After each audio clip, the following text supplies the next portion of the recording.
Shalom, puji nama Tuhan, saya bersyukur sahabat Teduh Cornelius Media, kita boleh kembali bersama-sama dalam ibadah yang kudus bersama-sama di dalam kemuliaan Tuhan. Dan saya berterima kasih diberikan kesempatan untuk menyapa pemirsa sekalian dimanapun saudara-saudara berada. Saya yakin kita semua dalam keadaan sehat. Walaupun mungkin dalam keadaan sakit tapi tetap diberkati Tuhan. Karena kami percaya penyertaan lindungan Tuhan itu menjadi bagian kita semua yang mengikuti acara pada saat ini. Sebelum kita merenungkan sedikit pekabaran firman Tuhan, saya mengajak kita tunduk kepala dan kita berdoa. Bapa kami di sorga, hamba-Mu bersyukur pada saat ini boleh bersama-sama dengan sahabat-sahabat Teduh Cornelius Media.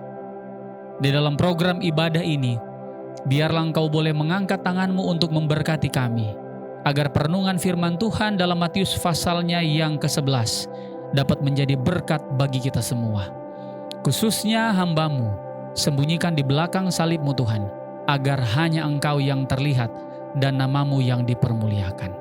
Hamba-Mu berdoa hanya di dalam nama Yesus, Tuhan dan Juru Selamat kami. Amin. Mari saya ajak para pemirsa sekalian, dimanapun Anda berada, mari kita buka Alkitab kita. Kita buka Alkitab kita, dan mari kita merenungkan sedikit pekabaran firman Tuhan pada malam hari ini. Saya mohon kalau ada di rumah, mari kita buka Alkitab. Kalaupun di dalam perjalanan, silakan pakai Alkitab saudara-saudara sekalian. Mari kita buka Matius pasalnya yang ke-11. Saya yakin banyak yang hafalkan ayat ini. Matius pasal 11, 3 ayat yang dapat menjadi perenungan kita pada saat ini, yaitu Matius 11 ayatnya yang ke-28, 29, dan 30. Ayat ini ayat yang luar biasa. Banyak sekali pengkhotbah mengkhotbahkan ayat ini. Banyak sekali perenungan firman Tuhan yang membawakan ayat ini. Dan malam hari ini dan saat ini saya mengajak saudara-saudara sekalian untuk berkonsentrasi ketiga ayat ini, dan mari kita ambil pelajaran rohani yang saya sudah rasakan di dalam pelayanan saya. Mari kita baca bersama-sama. Ayat ini berkata, "Marilah kepadaku semua yang letih lesu dan berbeban berat.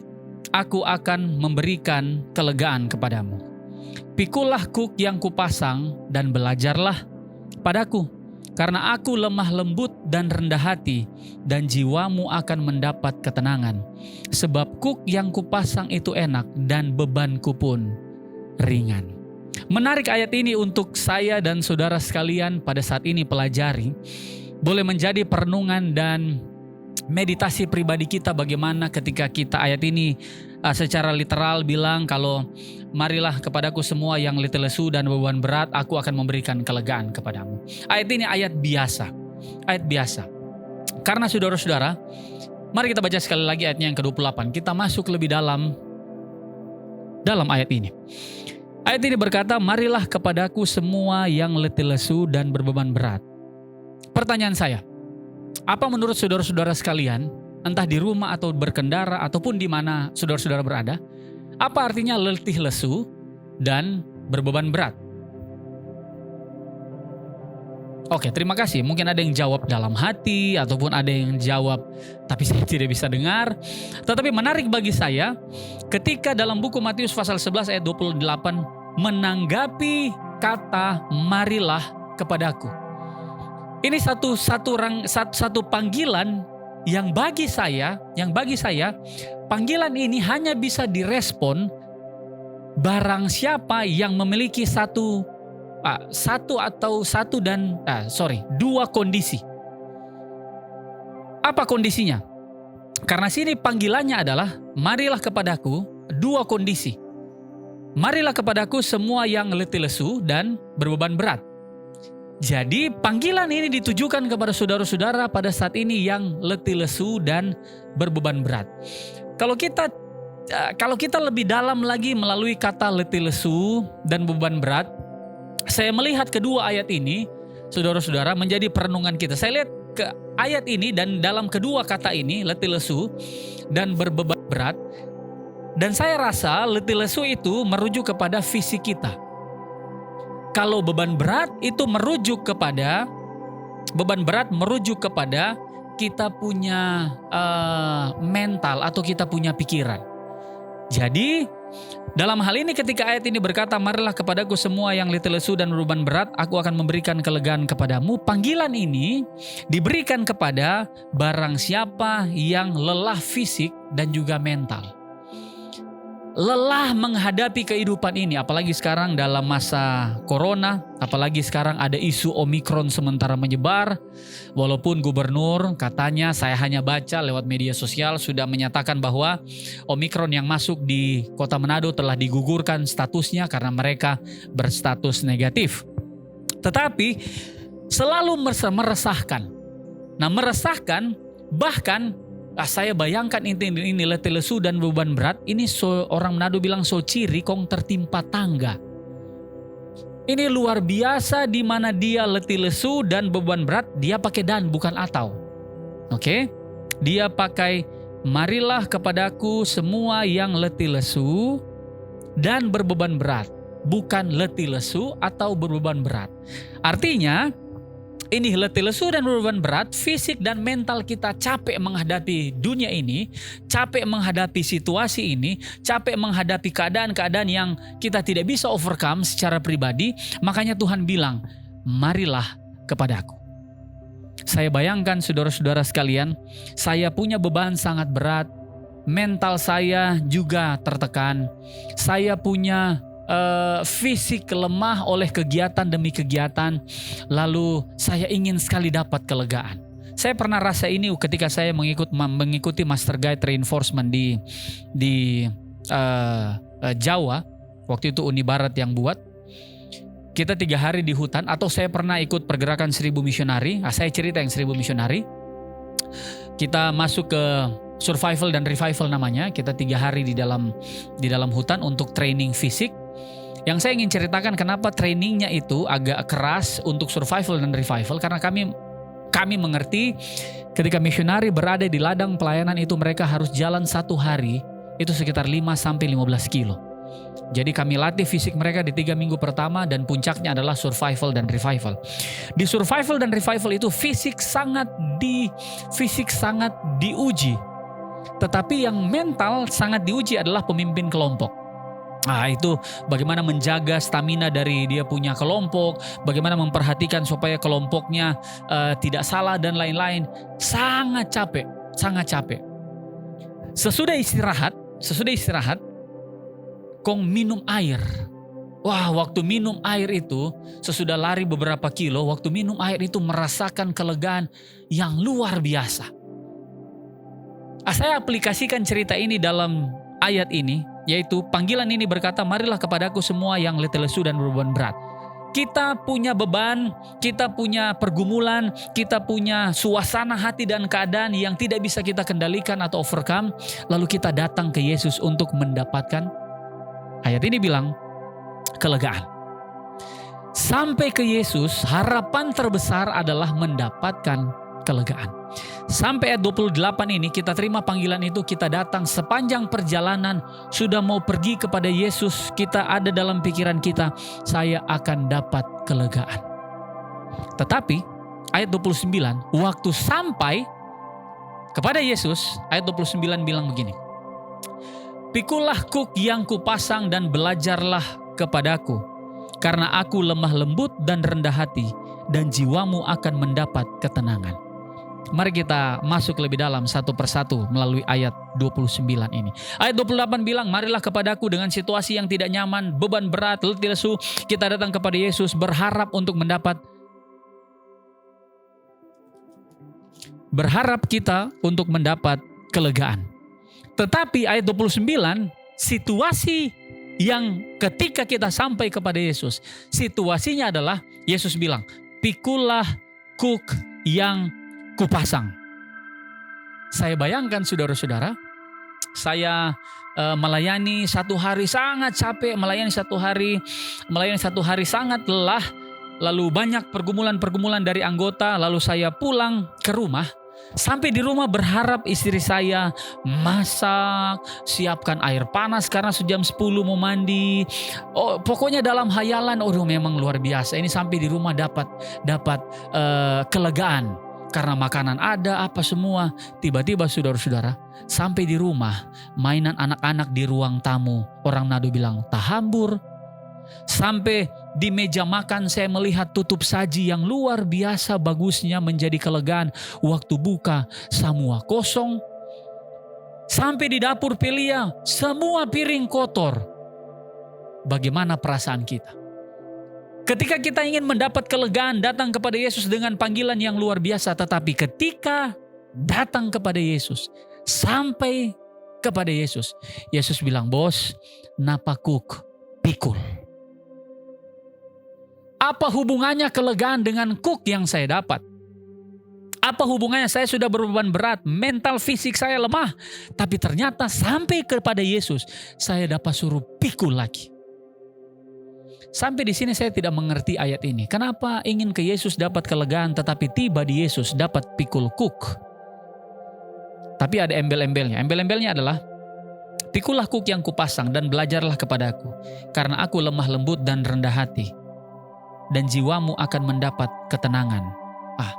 Saya pikir-pikir saudara-saudara, sampai di Yesus dapat pikul kuk. Makanya saya ingin cari tahu, ini kuk ini bagaimana kuk ini. Ada dua model kuk yang saya tahu. Model kuk yang pertama itu orang Jawa pakai dulu waktu di zaman saya tinggal di Papua. Orang Jawa pakai jual-jual bakso tanpa gerobak. Di depan ada kotak, di belakang ada kotak, ada satu kayu.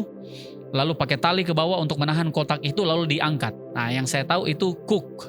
Kayu itu kuk. Cara yang kedua yang dipakai di sapi. Sapi kalau mau dipakai untuk membajak, dia taruh kuk di depan. Bahkan kalau dua sapi taruh kuk dua-dua supaya jalannya sama-sama.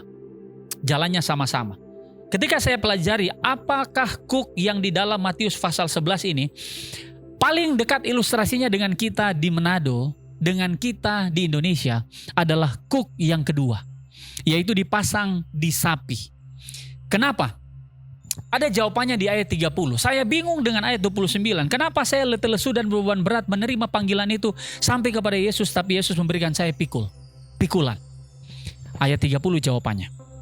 Ayat 30 bilang begini, sebab kuk yang kupasang itu enak dan bebanku pun ringan.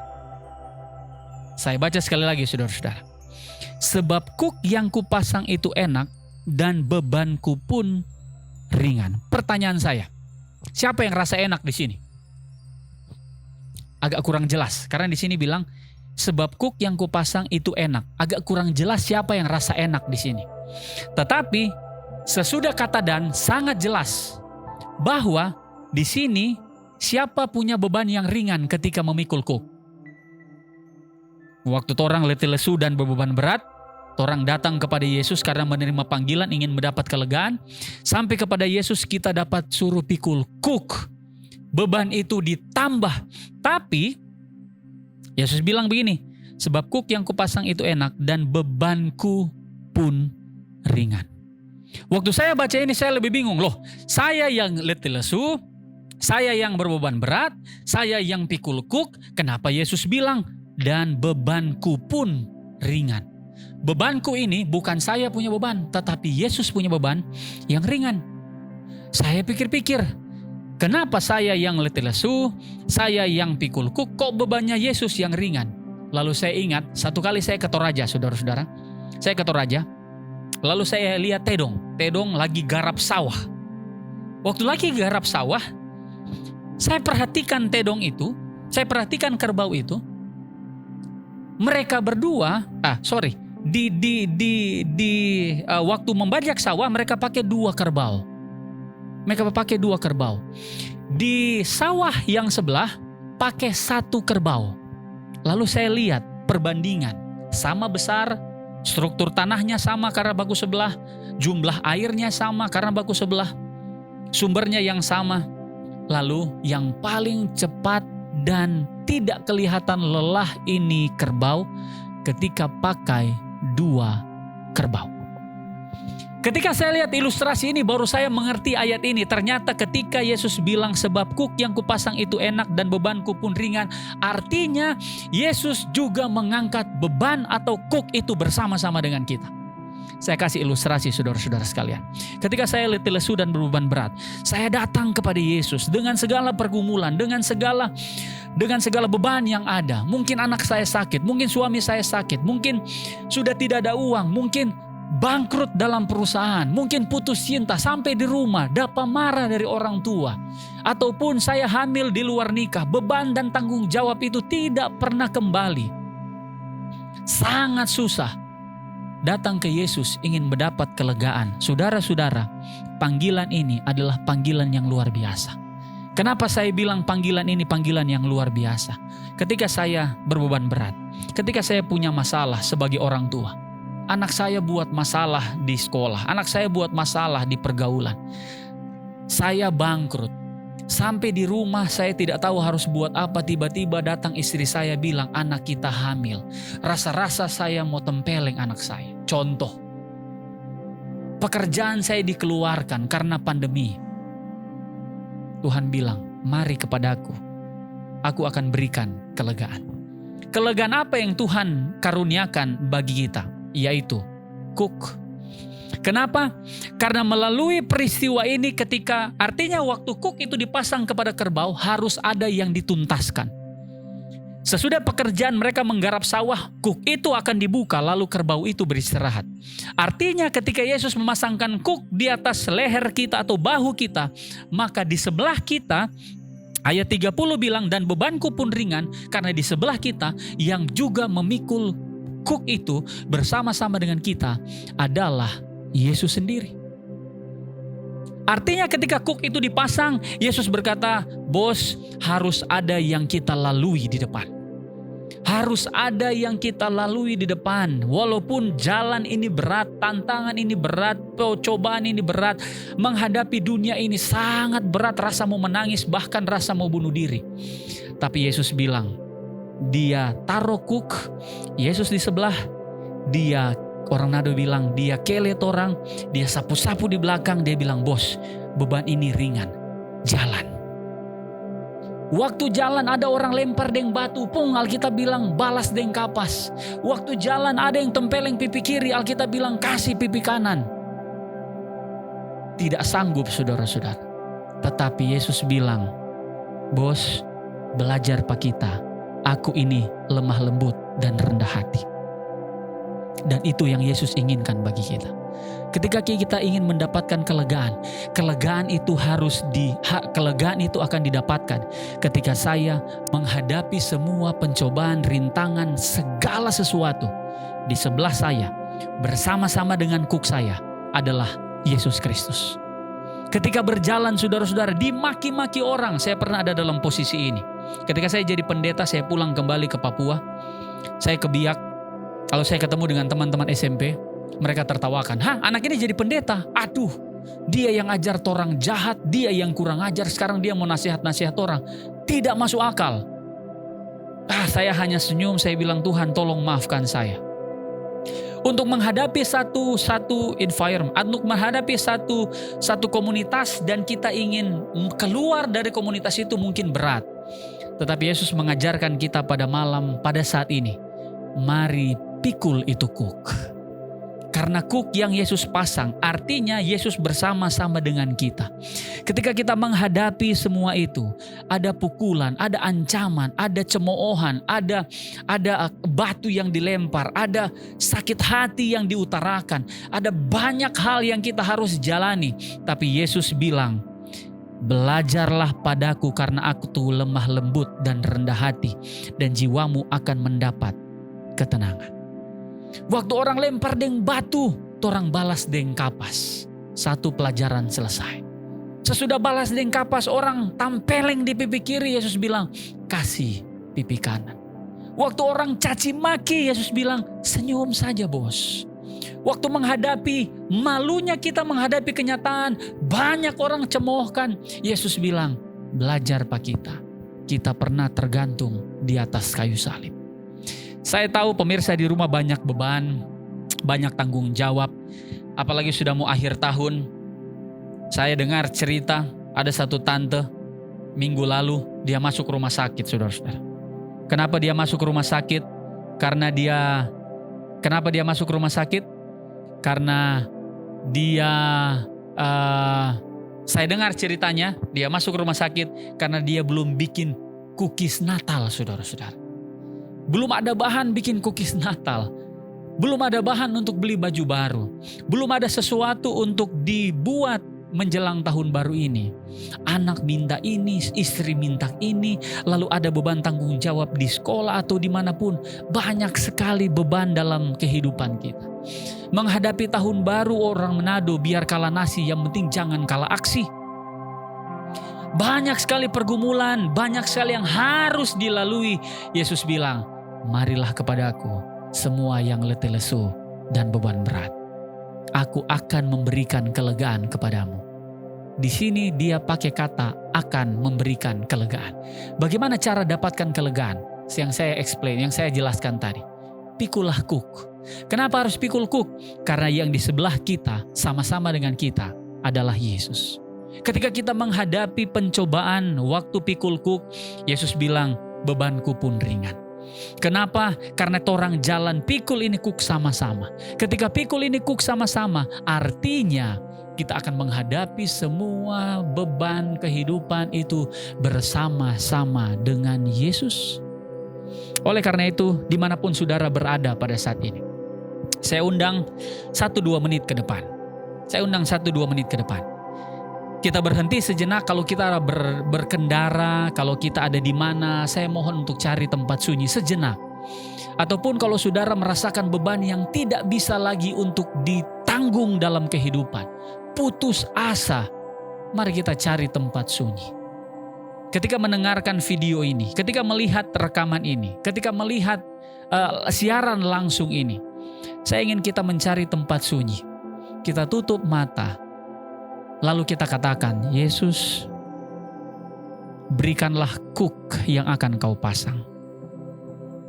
Dan rasakanlah jamahan Tuhan selama 2-3 menit ke depan. Yakinkanlah diri Anda, yakinkanlah sahabat-sahabat teduh Cornelius Media. Yakinkanlah diri Anda bahwa Tuhan ada di samping Anda. Yakinkanlah diri Anda, anak-anak muda, bahwa Tuhan ada di samping Anda. Apalagi dengan pergaulan sekarang, dengan kecanggihan media sosial sekarang, berita-berita, bahkan berita yang tidak masuk akal pun banyak orang percaya. Kadang-kadang ini menjadi tekanan bagi orang muda. Maka saat ini saya ingin memanggil kita semua, orang tua ataupun orang muda. Mari kita rehat sejenak, istirahat sejenak 2-3 menit untuk berdoa kepada Tuhan. Untuk undang Tuhan untuk bisa meletakkan kuk itu. Karena saya yakin kuk itu gunanya supaya kita diikat dengan Yesus sepanjang perjalanan melalui cobaan tersebut. Sepanjang perjalanan melalui penderitaan tersebut. Sepanjang perjalanan melalui pergumulan itu. Yesus bersama-sama dengan kita. Tapi ingat, jangan pernah lepas kuk itu. Karena saya yakin ketika kita berjalan bersama-sama dengan Yesus, maka kita akan mendapatkan kemenangan dan kelegaan. Tuhan memberkati kita sejenak ini. Ketika saudara berhenti ataupun saudara berada di rumah, mari kita duduk sejenak, tenangkan diri sejenak, berhenti sejenak, tepikan mobil saudara-saudara atau cari tempat sunyi kalau di keramaian. Mari kita tunduk kepala dan kita berdoa. Bapa kami di sorga, sahabat teduh Cornelius Media bersama-sama dengan kita pada saat ini. Dimanapun saudara-saudara berada, panggilan itu berlaku. Barang siapa yang letih lesu dan beban berat, Tuhan akan berikan kelegaan. Panggilan ini panggilan untuk kita semua. Tetapi ketika kita datang, Yesus letakkan kuk tersebut. Artinya Yesus ingin berjalan bersama-sama dengan saudara dengan segala pergumulan yang ada. Oleh karena itu Tuhan, sanggupkan kami untuk menerima kuk tersebut. Karena ketika kuk dipasang, artinya saya berjalan bersama-sama dengan Yesus. Ketika setan menggoda dalam pencobaan yang berat akan berlalu. Ketika setan menggoda dengan dosa-dosa kesayangan akan lewat. Ketika pergumulan tentang persahabatan anak-anak muda akan berlalu. Ketika beban keluarga sebagai orang tua, banyak tanggung jawab akan terlewati karena kami yakin yang berjalan bersama-sama dengan kita di dalam kuk yang terikat adalah Yesus Kristus, Juru Selamat kita. Dapatkanlah kelegaan, sahabat-sahabat Cornelius Media, karena kami berdoa menyerahkan semua pergumulan hanya di dalam nama Yesus, Tuhan dan Juru Selamat kami. Amin. Tuhan memberkati kita semua. Saya bawa dalam nama Yesus.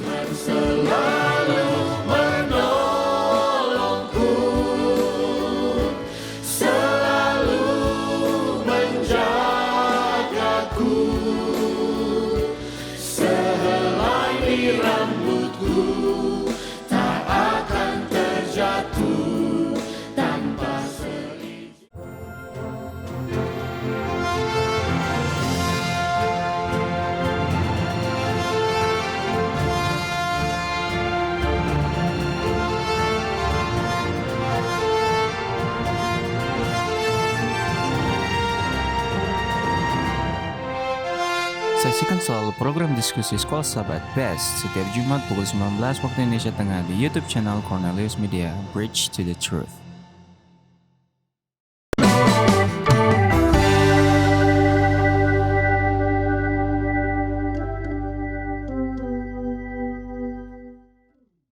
Senang sekali pada saat ini kita boleh berjumpa kembali dalam program pendalaman Alkitab lewat pelajaran Sekolah Sahabat. Dan pekan ini kita tiba pada pelajaran yang ke-13 dengan topik kebangkitan Musa. Dan saat ini kita akan belajar bersama-sama pelajaran yang ke-13 ini bersama dengan hamba-hamba Tuhan yang sudah hadir. Dengan saya di studio ada Pendeta Tali Wongso, Pendeta Jacob, dan juga Pendeta Purwanto. Terima kasih sudah hadir dan kiranya pembahasan kita pada saat ini dapat membantu kita semua untuk memahami apa yang ingin penulis sampaikan kepada kita. Mari kita awali dengan doa. Mari kita berdoa. Bapa kami yang bertata dalam kerajaan surga, terima kasih atas kesempatan yang indah kami boleh belajar Sekolah Sahabat. Kiranya tuntunan Roh Kudus akan menjadi bagian kami, sehingga pelajaran yang ke-13 ini dapat kami pahami dengan baik. Dan biarlah kerohanian kami boleh bertumbuh lewat pelajaran ini. Inilah doa kami Tuhan, di dalam nama Yesus kami berdoa. Amin. Amin. Amin. Baik, ayat inti kita terdapat di dalam surat Yudas, ayat yang ke-9. Tetapi penghulu malaikat Mikael, ketika dalam suatu perselisihan bertengkar dengan iblis mengenai mayat Musa, tidak berani menghakimi iblis itu dengan kata-kata hujatan, tetapi berkata, kiranya Tuhan menghardik engkau. Kita akan mengerti lebih jelas tentang ayat inti kita, tetapi terlebih dahulu kita akan melihat singkat latar belakang dari surat Yudas ini ditulis. Surat Yudas sendiri digolongkan sebagai Katolik atau General Epistle, sebab tidak terdapat di dalamnya alamat yang spesifik kepada siapa surat ini ditujukan. Penulis hanya menyatakan kepada mereka yang terpanggil, yang dikasihi dalam Allah Bapa, dan yang dipelihara untuk Yesus Kristus. Jadi artinya tujuan surat ini adalah sangat umum. Lantas siapakah penulis dari surat Yudas ini sendiri? Kita tahu bersama bahwa kata Yudas berasal dari bahasa Yunani yang kalau diterjemahkan ke dalam bahasa Ibrani berarti Juda. Adalah sebuah nama yang sangat umum dan populer pada abad pertama di kalangan orang Yahudi. Sebab kemungkinan besar oleh karena Juda ini adalah the founder of the tribe. Dan yang kedua ada sosok yang heroik bagi mereka yang mengadakan revolusi terhadap pemerintahan Greek di Makabean ya. Jadi ini diambil sehingga nama ini sangat umum bagi kalangan orang Yahudi. Lantas di dalam perjanjian baru sendiri menulis beberapa orang dengan nama Yudas. Sebagai contoh, Yudas Iskariot, Markus 3 ayat 19. Yudas bukan Iskariot, Yohanes 14 ayat 22. Kemudian Yudas dari Galilea, Kisah 5 ayat 37. Yudas dari Damaskus, kisah 9 ayat 11. Yudas yang disebut Barsabas, kisah 15 ayat 22. Yudas yang adalah saudara Yakobus, Yoses dan Simon, Markus 6 ayat yang ketiga. Dan ini adalah saudara Yesus. Yang manakah di antara yang disebut tadi sebagai penulis kitab Yudas? Mari kita baca di dalam Yudas ayat yang pertama, dia katakan, dari Yudas, hamba Yesus Kristus, saudara Yakobus. Berarti ada clue di sana siapa penulis dari surat Yudas itu sendiri. Nah, sudah pasti kita akan mengindikasi bukanlah Yudas Iskariot penulisnya. Sebab kita tahu bersama di dalam Alkitab maupun di dalam tradisi orang Yahudi, Yudas ini adalah seseorang yang mengkhianati Yesus, dan oleh karena beban malunya disebabkan oleh pengkhianatannya, dia mengakhiri hidupnya dengan membunuh dirinya. Jadi tidak mungkin Yudas Iskariot adalah penulis dari surat Yudas ini. Lantas mana yang kira-kira menjadi penulis? Kemungkinan ada dua menurut para scholars. Yang pertama adalah salah seorang dari murid Yesus, yaitu Yudas anak dari Yakobus. Tetapi di sini dikatakan di dalam Yudas pasal 1 ayat 1 ini dikatakan bahwa Yudas saudara dari Yakobus. Jadi bukan anak dari Yakobus. Itulah sebabnya yang paling cocok sebagai penulis adalah Yudas yang terdapat di dalam Markus pasal 6 ayat 3 yang merupakan saudara dari Yesus walaupun beda mama ya mereka. Jadi ini adalah indikasi bahwa Yudas saudara Yesus ini adalah penulis dari kitab Yudas ini tersebut. Nah, orang ini, Yudas ini adalah dulunya unbeliever, seorang yang tidak percaya. Kalau kita melihat saudara-saudara Yesus di dalam Yohanes 7 ayat 5, mereka ini bukanlah orang yang percaya terhadap Yesus. Tetapi kemudian setelah kematian Yesus, kebangkitannya, meneguhkan iman percaya mereka bahwa Yesus ini adalah sosok yang ilahi dan mereka menjadi percaya. Disitulah Yudas dan Yakobus saudara Yesus menjadi percaya dan kemudian menjadi sosok yang prominent di dalam gereja yang mula-mula. Jadi Yudas inilah yang menulis bahwa dia sesungguhnya adalah bond servant atau hamba dari Yesus Kristus. Dia mengindikasikan dia itu hamba dan dialah yang menulis dengan inti pekabaran di dalam kitab Yudas ini adalah pengingat bahwa ketidakpercayaan kepada Yesus Kristus mengakibatkan kebinasaan. Dan kalau kita lihat tantangannya dalam surat Yudas, di gereja awal itu ada paham-paham yang membuat orang di dalam gereja tersebut tertarik keluar. Salah satu contohnya adalah pergerakan Gnostik. Mereka yang bergerak dengan aliran ilmu pengetahuan. Mereka coba mencari tahu tentang ketuhanan lewat memeditasikan dan bergantung kepada bagaimana mereka bermeditasi. Dan akhirnya mereka menemukan bahwa mereka tidak percaya ada kebangkitan body, tidak percaya kepada kebangkitan tubuh, dan masih banyak lagi kepercayaan mereka yang tidak sesuai dengan Alkitab. Artinya ini adalah tantangan yang disebut oleh Yudas sendiri, ajaran-ajaran yang palsu yang masuk ke dalam gereja.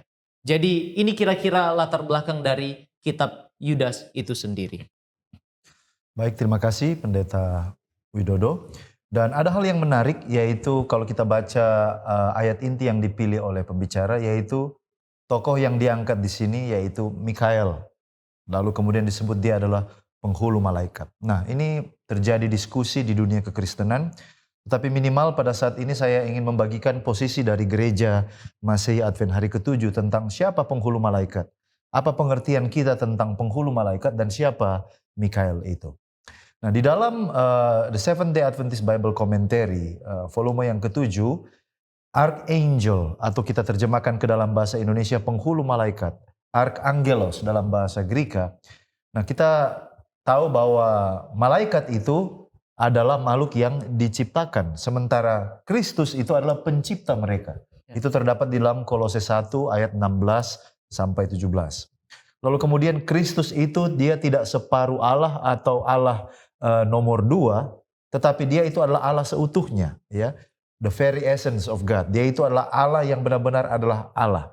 Lalu kemudian menurut kitab Ibrani pasal 1 dikatakan bahwa malaikat-malaikat tugas mereka adalah untuk menyembah Kristus. Nah, jadi harus dibedakan di sini antara Kristus dan malaikat. Kristus adalah pencipta, malaikat adalah ciptaan. Ya. Kata penghulu di sini, ini atau dari kata Yunani arche, ini bisa dua. Secara order atau ordinal itu bisa berarti yang pertama, atau secara kardinal itu bisa berarti yang utama, yang inti. Nah, jadi ketika kita melihat kata archangel di sini, penghulu malaikat, bukan berarti bahwa dia adalah bagian daripada malaikat. Tetapi dia adalah yang utama, yang inti, dia yang memimpin para malaikat. Dari Seventh Day Adventist Bible Commentary dikatakan begini, Michael, this commentary holds the view that Michael is one of the names of Christ. Jadi posisi gereja Masehi Advent hari ke-7 cukup jelas. Mikael itu atau namanya lain adalah penghulu malaikat, dia itu adalah nama lain atau gelar yang lain daripada Yesus Kristus. Apakah kita punya alasan yang cukup baik untuk mempercayai hal ini? Mari kita lihat beberapa ayat di Alkitab dan kita membandingkan teristimewa pada waktu peristiwa kebangkitan. Ya, kalau kita baca contohnya ucapan Yesus sendiri dalam Yohanes 5 ayat 25, dia katakan begini. Aku berkata kepadamu, sesungguhnya saatnya akan tiba dan sudah tiba, bahwa orang-orang mati akan mendengar suara Anak Allah dan mereka yang mendengarnya akan hidup. Jadi Yesus katakan bahwa orang-orang yang mati akan mendengarkan suara Allah, ya, suara Anak Allah dan mereka yang mendengarnya akan hidup. Nah, ini kalau kita bandingkan dengan 1 Tesalonika 4 ayat 16, dia katakan begini. Sebab pada waktu tanda diberi, yaitu pada waktu penghulu malaikat berseru dan sangkakala Allah berbunyi, maka Tuhan sendiri akan turun dari sorga dan mereka yang mati dalam Kristus akan lebih dahulu bangkit. Jadi, Yesus mengatakan orang akan mendengarkan suara Anak Allah dan orang mati akan dibangkitkan. Lalu kemudian Paulus mengatakan bahwa orang akan mendengarkan seruan penghulu malaikat dan orang mati akan dibangkitkan. Itulah sebabnya adalah kita memiliki dasar untuk percaya bahwa penghulu malaikat dan Mikael itu adalah Yesus Kristus dan itu adalah Allah sendiri. Nah, kalau kita perhatikan nama Mikael ini tidak sembarangan disebutkan di dalam Alkitab. Itu disebutkan di dalam Daniel 10, 1 Tesalonika, lalu kemudian juga di Wahyu pasal 12, dan juga yang merupakan ayat inti kita, Yudas 1 ayat 9. Kalau kita lihat setiap kali nama Mikael ini disebutkan, itu selalu dalam konteks peperangan. Ya, peperangan antara Mikael, Yesus, dan juga dengan setan. Nah, bagaimana dengan ilmu tentang malaikat atau kita sebut angelology? Nah, sebenarnya bagi orang Yahudi mereka tidak mengenal hierarki ini. Tetapi kegairahan atau semangat untuk mempelajari tentang hierarki malaikat itu muncul setelah pada periode ketika periode Persia dan juga dilanjutkan ke periode Greka. Baru kemudian orang-orang mulai mempelajari tentang hierarki daripada para malaikat. Lalu kemudian ada 7 penghulu malaikat sesuai dengan tradisi Yahudi ya. Sekali lagi ini tradisi Yahudi tetapi sebenarnya kita sulit mendapatkannya di dalam Alkitab. Contohnya ada 7 malaikat, Uriel, Rafael, Raguel, Mikael, Sariel, Gabriel dan juga Remiel. Nah, tetapi itu adalah tradisi Yahudi yang kita tidak dapat menemukannya di dalam Alkitab. Jadi ternyata benar setelah kita pelajari penghulu malaikat yang punya kuasa untuk memanggil orang keluar dari kubur, orang akan dibangkitkan, itu adalah Mikael dan itu adalah Yesus Kristus sendiri sesuai dengan apa yang disampaikan tadi di dalam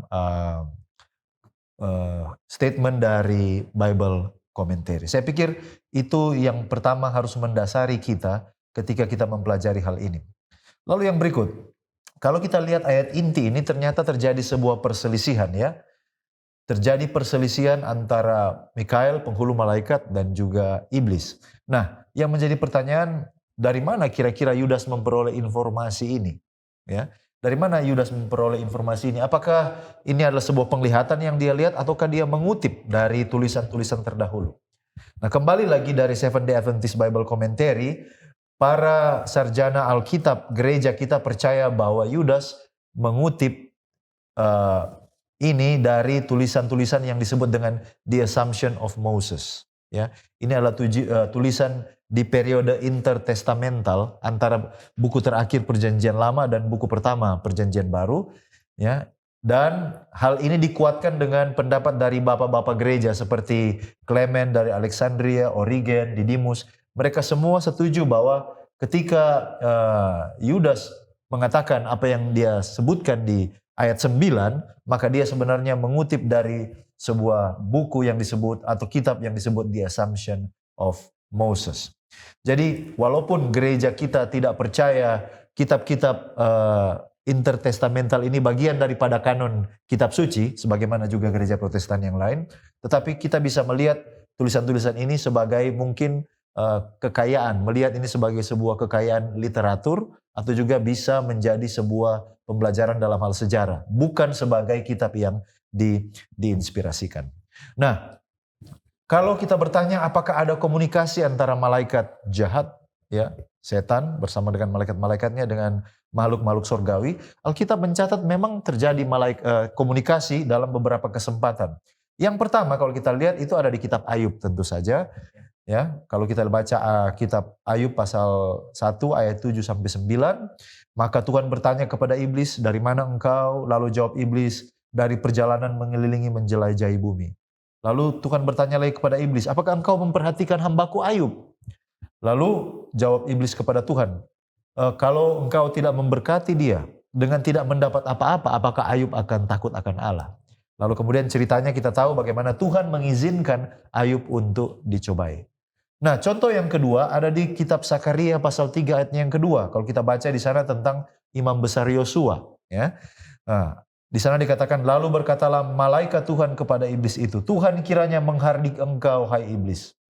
Tuhan yang memilih Yerusalem, kiranya menghardik engkau. Bukankah dia ini puntung yang telah ditarik dari api?" Jadi, apa yang disaksikan oleh Yudas di Perjanjian Baru bukan hal yang baru. Ternyata itu memang sudah ada di Perjanjian Lama. Terjadi konfrontasi, perselisihan, pertikaian, ada komunikasi antara makhluk surgawi dan juga makhluk yang sudah jatuh. Dan dua contoh yang kita berikan adalah Ayub dan ada di kitab Sakaria. Saya pikir itu yang mendasari untuk kita belajar Alkitab selanjutnya. Baik, terima kasih.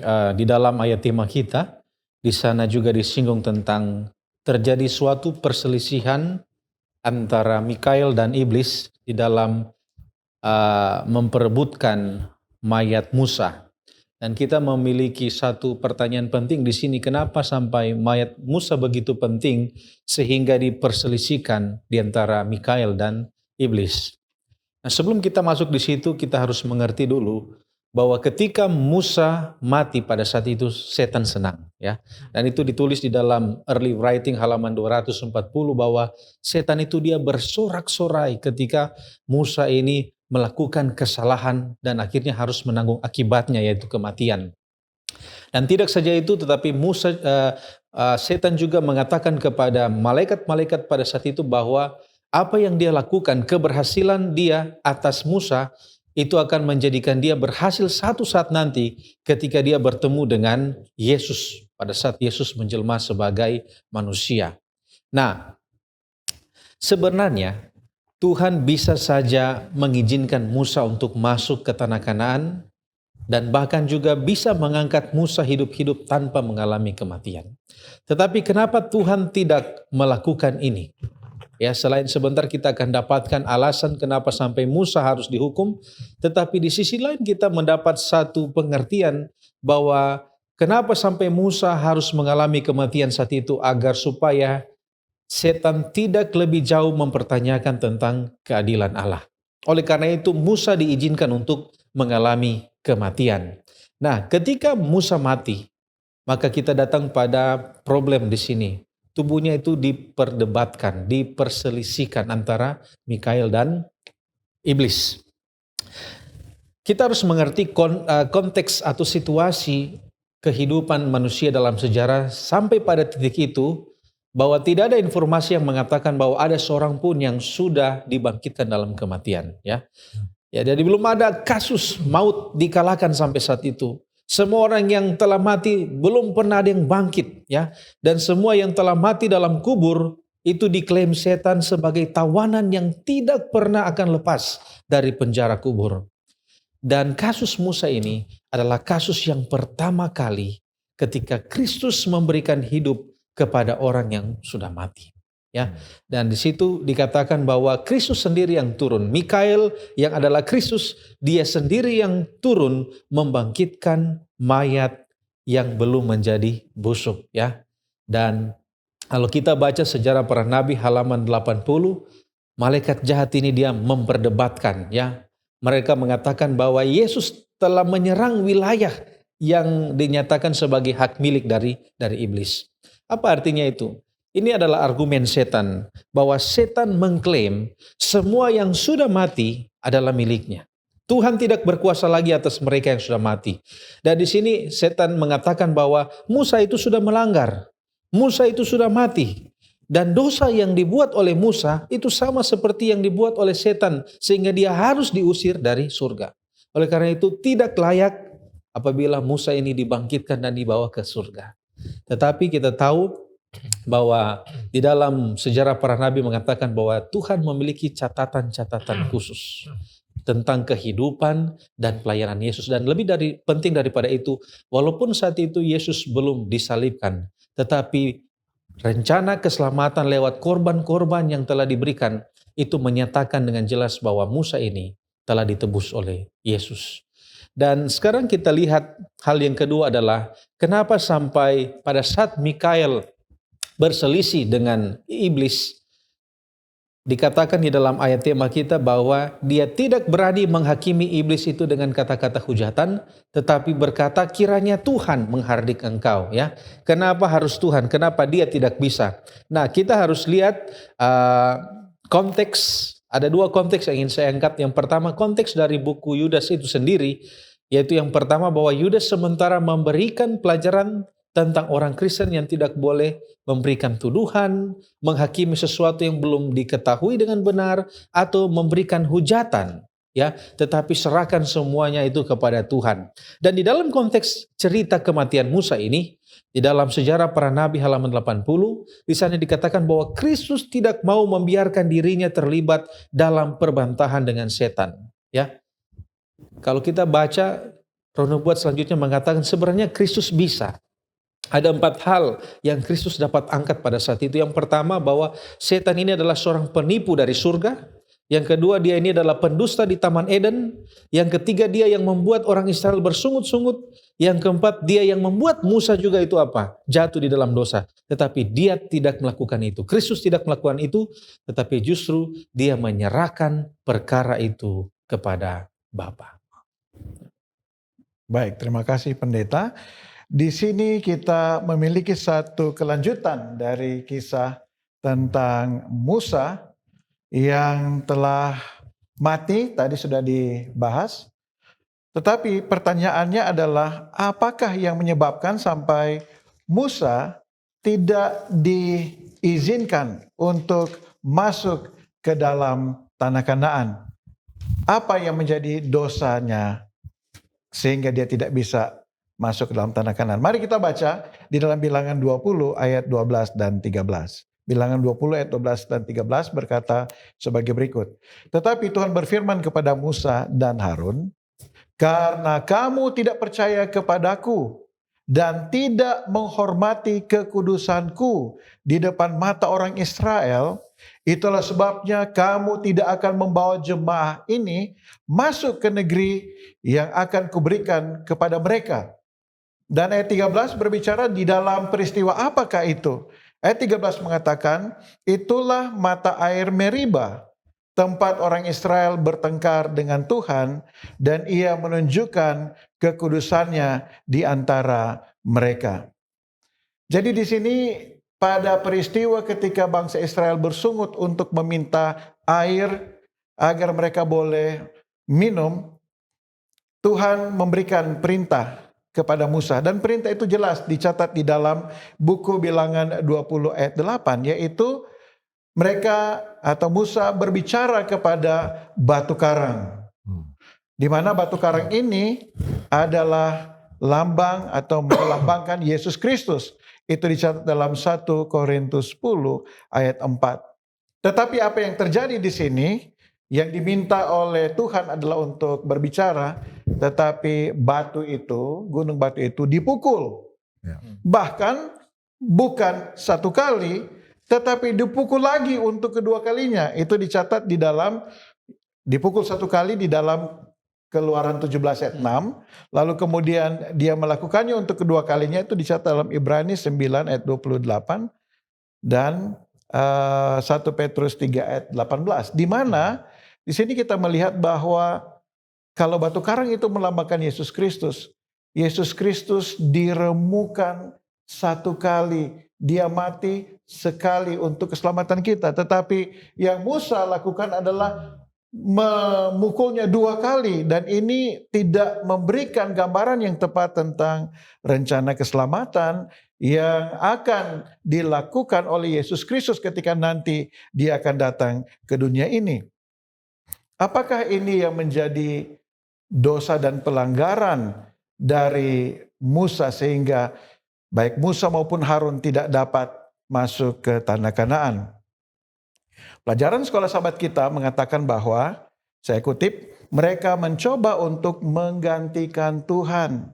Seolah-olah mereka memiliki kekuatan dalam diri mereka sendiri. Kita baca ayatnya di dalam Bilangan 20 ayat 10. Ketika Musa dan Harun telah mengumpulkan jemaah itu di depan bukit batu itu, berkatalah ia kepada mereka, "Dengarkanlah kepadaku, hai orang-orang durhaka." Ini dia. Apakah kami harus mengeluarkan air bagimu dari bukit batu ini? Jadi di sini kita melihat bahwa Musa menyebutkan bahwa apakah kami, diri mereka, yang akan mengeluarkan air dari gunung batu itu. Dan dengan jelas kita melihat bahwa ini adalah satu pernyataan di mana mereka mengambil otoritas Allah, seolah-olah mereka itu adalah Allah yang melakukan perbuatan yang besar itu. Tetapi kita tahu bahwa tentu bukan mereka, ini adalah tindakan Allah. Nah, kalau kita membandingkan pelanggaran atau dosa yang dilakukan oleh Musa ini dengan apa yang terjadi dengan Adam dan Hawa ketika berada di Taman Eden, banyak juga yang bertanya-tanya, apa yang menyebabkan sehingga Hawa jatuh ke dalam dosa? Hawa dan Adam jatuh ke dalam dosa. Apakah oleh karena mereka melihat buah itu? Apakah karena menjamah buah itu? Ataukah mempunyai keinginan untuk memakan buah pengetahuan baik dan jahat itu? Ataukah ketika mereka menjamah dan memakannya? Tetapi yang kita tahu bahwa pelanggaran itu terjadi oleh karena mereka telah terperdaya oleh tipuan dari iblis yang mengatakan, jika engkau memakannya, engkau akan menjadi seperti Allah. Engkau akan menjadi seperti Allah. Dan ini adalah apa yang diinginkan oleh setan, untuk menjadi seperti Allah. Dia sudah bawa penipuan ini kepada Adam dan Hawa. Dan ini juga yang sudah terjadi pada Musa dan Harun.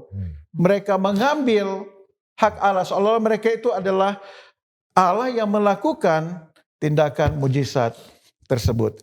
Itulah sebabnya di dalam buku The Story of Redemption oleh Ellen G. White, halaman 173, disebutkan sebagai berikut. Setan bergembira karena dia berhasil membuat Musa berdosa terhadap Tuhan.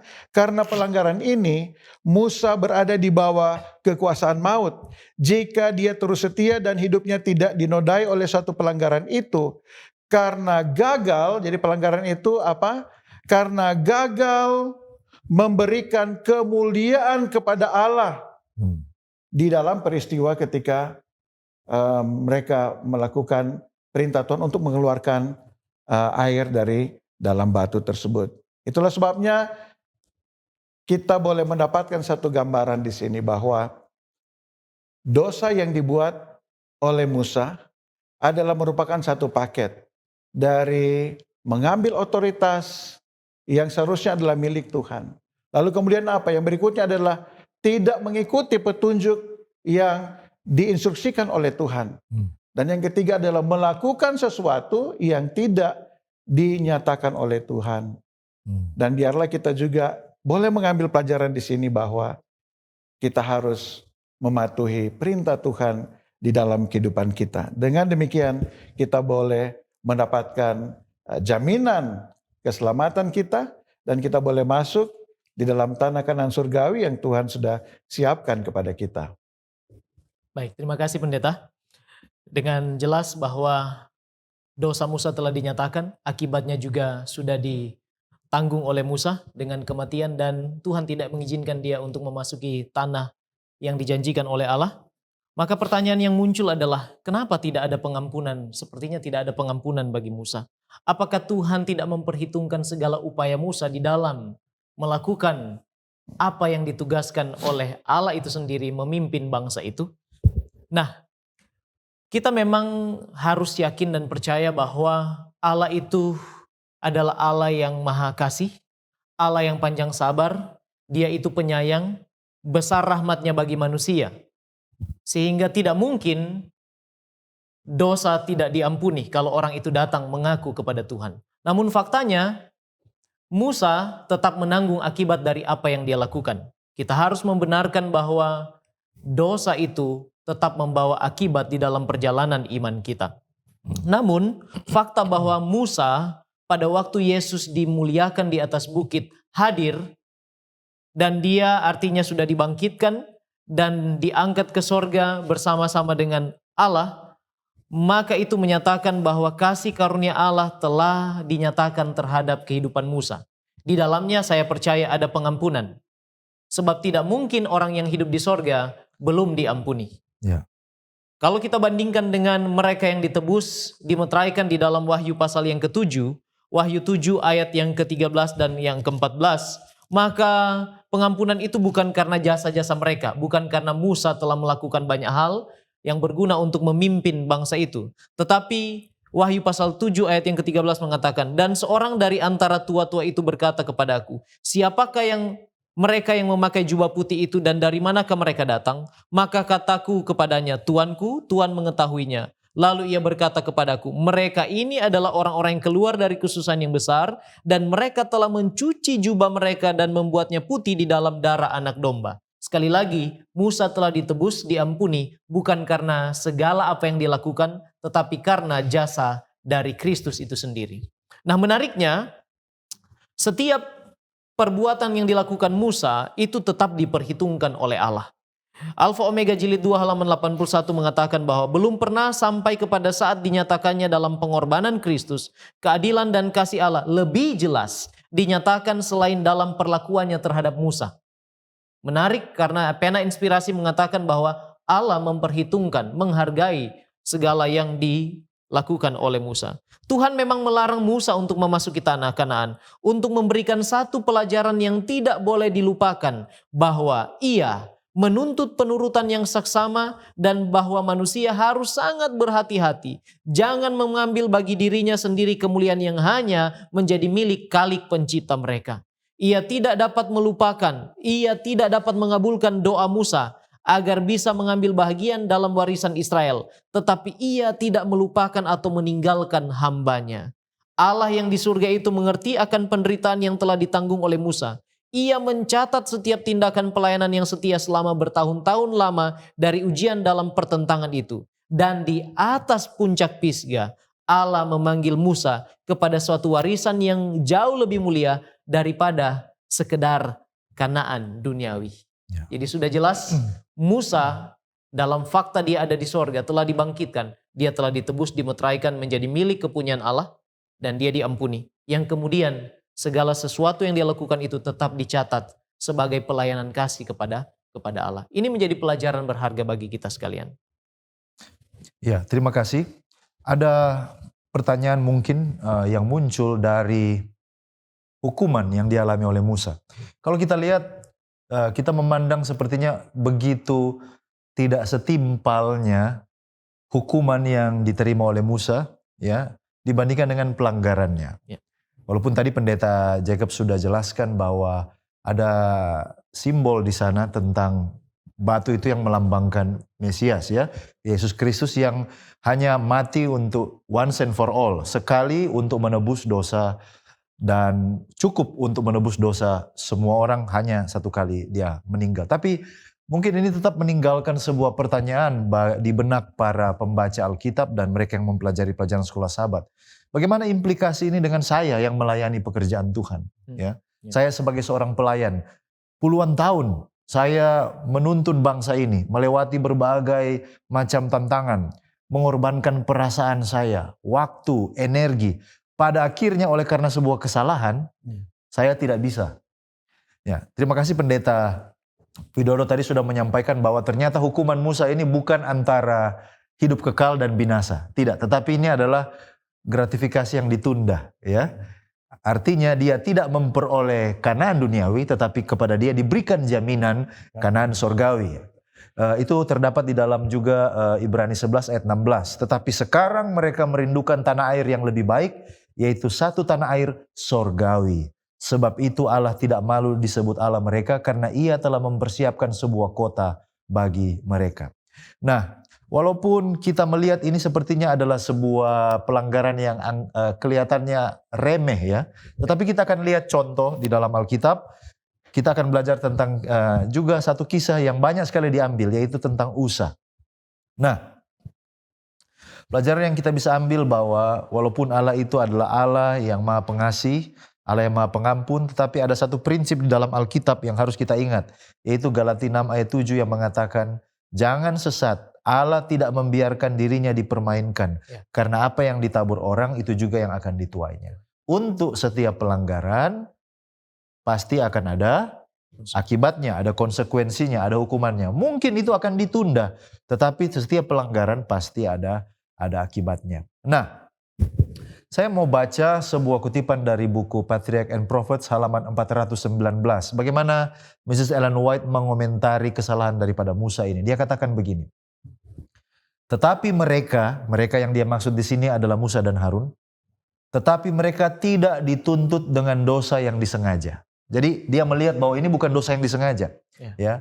Mereka telah dikalahkan oleh godaan yang tiba-tiba. Artinya pencobaan untuk bersikap dia sebagai Allah seperti yang disampaikan oleh Pendeta Jacobs tadi, itu baru datang hari itu. Mungkin dia ingin mengekspresikan bahwa engkau mau lihat saya bisa keluarkan air dari batu. Itu godaan itu tiba pada waktu itu. Godaan yang tidak disengaja ya. Godaan yang tiba-tiba. Dan penyesalan mereka segera dan sepenuh hati. Itu yang penting. Mereka menyesal dengan segera dan mereka menyesal dengan sepenuh hati. Lalu ini kalimat selanjutnya. Tuhan menerima pertobatan mereka. Meskipun karena bahaya yang mungkin akan ditimbulkan oleh dosa mereka di antara orang-orang, dia tidak dapat menghapus hukumannya. Jadi ternyata perbuatan Musa ini walaupun dari pemandangan perspektif kita zaman sekarang ini remeh ya, kecil, tetapi bisa menimbulkan bahaya yang besar bagi jemaat, bagi umat yang besar ini. Nah, mari kita lihat contoh yang paling sangat sering dipertanyakan tentang keadilan Allah, yaitu seorang yang bernama Usa. Ya, itu dicatat di dalam 2 Samuel pasalnya yang ke-6. Ya, tentang kisah Usa yang saya pikir para pembaca Alkitab kita tahu bagaimana mereka membawa tabut Tuhan itu yang ingin dipindahkan dari rumah ayahnya Abinadab ke Yerusalem, diperintahkan oleh Daud. Mereka meletakkan itu di sebuah kereta, lalu kemudian di dalam perjalanan kereta itu goyang dan sepertinya tabut ini mau terjatuh dan Usa dia menahan tabut itu dan pada waktu itu Alkitab katakan dia dihukum oleh Tuhan, dia mati saat itu juga. Dan orang bertanya, jangankan orang, Daud pun pada waktu itu dia bertanya di mana keadilan Tuhan? Dia marah. Nah, ada beberapa hal yang perlu kita pelajari dari 2 kasus ini, Musa dan juga Usa. Yang pertama, jika reputasi atau pemahaman tentang Allah itu dipertaruhkan, maka Allah harus bertindak keras. Allah harus bertindak keras. Apa yang saya maksud dengan reputasi dan pemahaman tentang Allah? Nah, Allah ingin mengajarkan tentang betapa pentingnya kekudusan. Jangan mencampur adukan antara yang biasa dan yang kudus. Mari kita lihat di dalam Keluaran 25 ayat 14-15 dan Ulangan 10 ayat 8 kita melihat bahwa bahtera atau the Ark of the Covenant itu ada cincin di mana suku Lewi yang akan memegangnya itu, memikulnya itu bisa meletakkan tongkat ya, kayu yang panjang, lalu mereka akan letakkan di bahu mereka untuk mereka pikul. Nah, itu akan dipikul di atas bahu dari orang Lewi. Bilangan 7 ayat 9 menambahkan bahwa orang Lewi, anak-anak daripada Kehat ini yang mereka akan menggunakan bahu mereka untuk memindahkan, tidak menggunakan kereta. Jadi kita lihat dari segi prosedur memang ini sudah salah. Ya, harusnya orang Lewi memikul itu dengan apa? Dengan bahu mereka. Lalu sambil membawa barang-barang kudus, Allah dengan jelas memperingatkan orang Lewi bahwa mereka tidak boleh menyentuh yang kudus. Karena kalau mereka sentuh, pasti mereka akan mati. Dan rupanya baik Daud maupun Usa lupa atau mungkin saja mengabaikan instruksi ini. Nah, kita bertanya, kenapa demikian? Mengapa Usa sepertinya dihukum dengan sangat keras? Kita tiba kepada prinsip yang kedua. Mereka yang memiliki terang yang besar dan akan dimintakan pertanggungjawaban yang lebih besar daripada orang pada umumnya. Mengapa? Saya jelaskan sejarahnya. Usa ini adalah anak dari Abinadab. Siapa Abinadab? Abinadab kalau kita belajar, ini adalah orang yang tinggal di Kirbat Yearim, di mana kalau kita belajar orang Filistin pernah mencoba ya menaruh tabut di tempat mereka, lalu kemudian justru itu menjadi kutub. Lalu mereka bilang, kalau begitu kembalikan ini. Sehingga di Bet Shemesh ini juga membunuh puluhan orang yang hanya menatap kepada tabut perjanjian itu. Lalu kemudian semua orang berseru, di mana kami dapat menaruh tabut perjanjian yang suci yang bisa mengakibatkan kebinasaan bagi orang yang tidak punya wewenang. Lalu orang-orang mengatakan, oh tinggal itu di rumah Abinadab, ayahnya Usa. Jadi untuk sekian waktu lamanya tabut perjanjian itu tinggal di rumahnya Usa. Dia tahu sejarah mengapa tabut perjanjian itu ada di situ. Oleh karena tidak sembarangan orang boleh menjamah hal itu. Tetapi sepertinya Usa tidak belajar dari sejarah.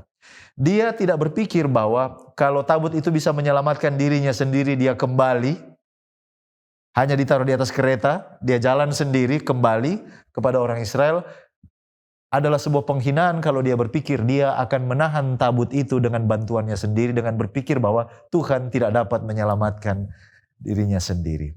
Jadi mereka yang memiliki terang yang besar seperti Usa akan diminta pertanggungjawaban yang besar pula. Itulah sebabnya Tuhan sangat keras kepada Musa dan juga kepada Usa. Ya, karakter dan tabiat kesucian Allah dipertaruhkan di sini. Dan Tuhan sangat keras apabila itu karakter, tabiat dan kesuciannya dipertaruhkan. Dia harus bertindak dengan sangat keras. Dan ini menjadi pelajaran bagi semua kita yang bekerja dalam pelayanan, ya. Dan memang Yesus mengatakan orang yang bertahan sampai kesudahannya akan selamat, ya. Bukan hanya sampai waktu tertentu, tetapi orang yang bertahan sampai kesudahan. Walaupun dosa kita diampuni, walaupun pada akhirnya kita nanti akan diselamatkan, tetapi seringkali akibat-akibat dari pelanggaran kita itu akan dituai di dunia ini. Sama seperti yang dialami oleh Musa.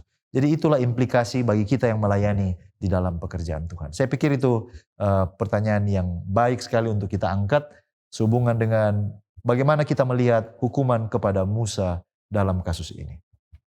Baik, terima kasih. Kita sudah melihat akibat dari apa yang Musa lakukan, yaitu kematian. Dan sekarang kita akan melihat apa yang dapat kita pelajari dari kematian dan kebangkitan Musa ini. Pelajaran penting apa yang dapat kita belajar dari kematian dan kebangkitan Musa ini.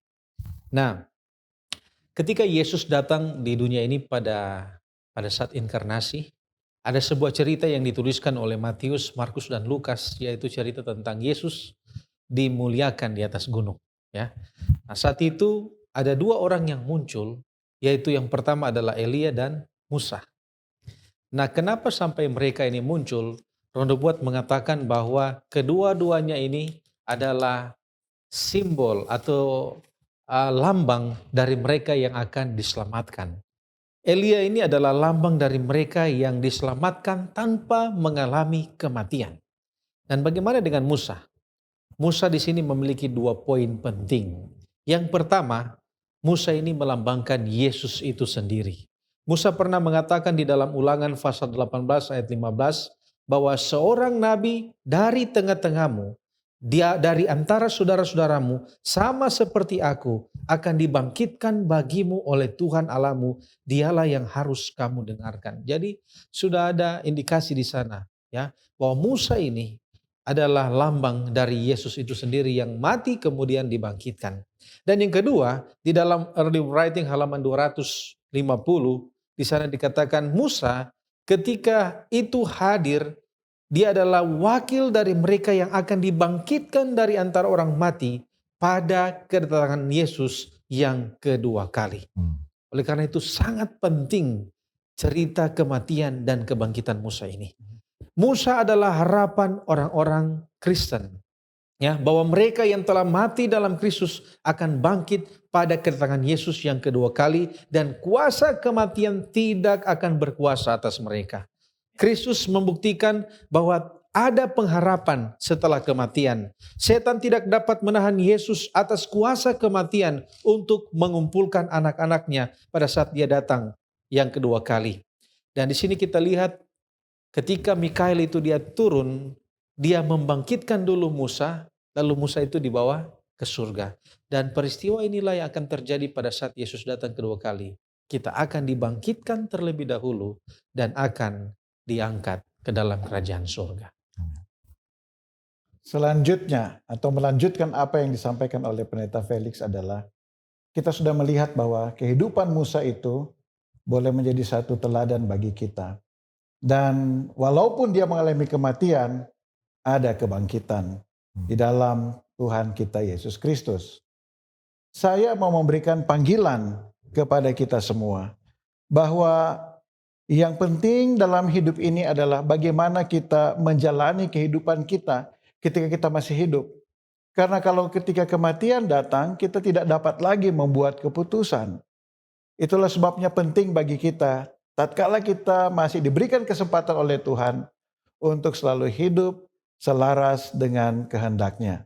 Percaya kepadanya, mentaati akan seluruh firman yang disampaikannya kepada kita.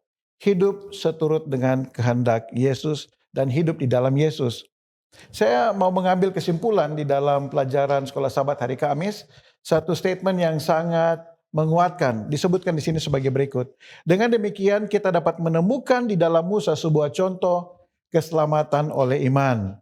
Sebuah iman yang diwujudkan dalam kehidupan, kesetiaan, dan kepercayaan kepada Tuhan.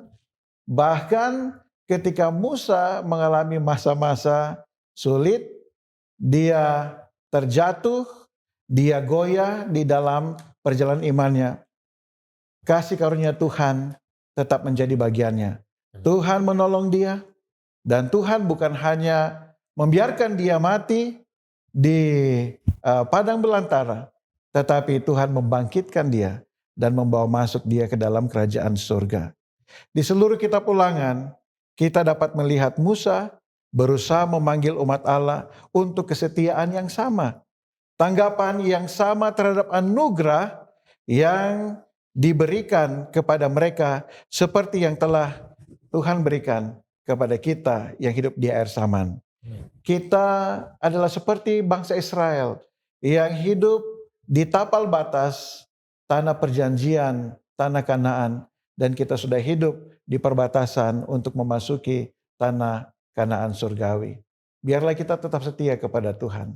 Dan ketika Tuhan datang, satu sukacita yang besar, kita akan bersama-sama di dalam kerajaan surga. Kita akhiri pertemuan kita satu di dalam doa. Bapa kami yang ada di dalam kerajaan surga, kami mengucap syukur kepadamu, oleh karena kami boleh diberikan kesempatan untuk mempelajari kitab Ulangan. Satu kitab yang memberikan kepada kami satu pekabaran untuk memperhatikan apa yang Tuhan telah nyatakan kepada kami. Firman Tuhan, perintah-perintah, hukum-hukum-Mu. Biarlah kami boleh mempraktekannya mengaplikasikannya dalam kehidupan kami, bukan oleh kuat kuasa kami, tetapi oleh kuat kuasa Roh Kudus-Mu. Tuhan, tuntunlah kehidupan kami, agar iman kami tidak goyah. Dan apabila Tuhan datang, kami boleh diselamatkan masuk dalam kerajaan surga. Kami tahu bahwa ada yang nanti akan beristirahat sebelum melihat kedatangan Tuhan. Tetapi ada jaminan kebangkitan. Ada yang akan tetap bertahan masih hidup untuk menyaksikan kedatangan-Mu. Adalah doa kami, biarlah kami semua tetap setia. Termasuk di golongan mana kami, bukan masalah.